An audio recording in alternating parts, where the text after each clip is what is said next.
So आज चाहिँ हामी बिहानै 4 बजे उठेर मन्दिर जान्छौँ।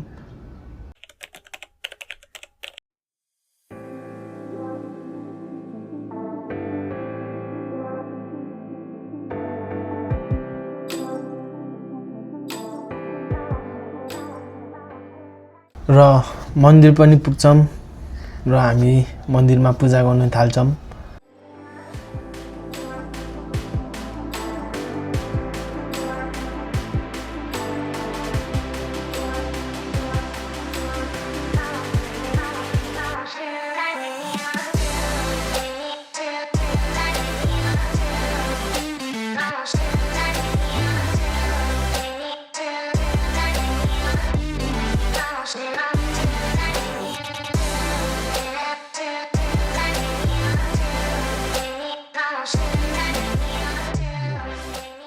र सबै ठाउँतिर पूजा गरिसकेपछि चाहिँ हामी खाजा खान जान्छौँ।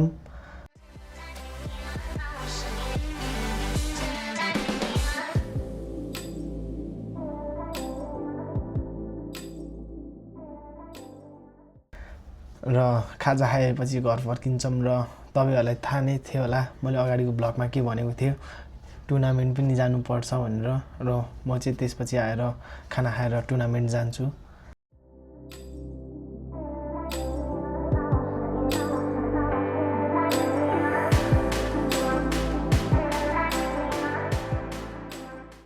र म टुर्नामेन्टमा पुग्दाखेरि चाहिँ हाम्रो टिमले जितिसकेको रहेछ र अब क्वार्टर फाइनलमा पुग्नलाई एउटा टिमलाई जित्नुपर्ने रहेछ र त्यो गेम खतरा हुन्छ।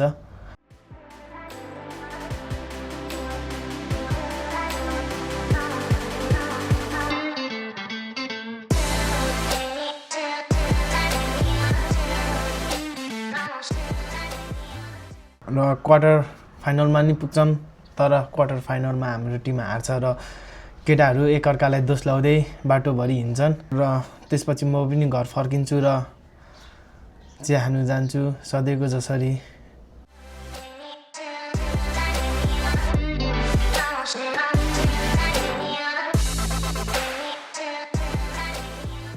यति हो।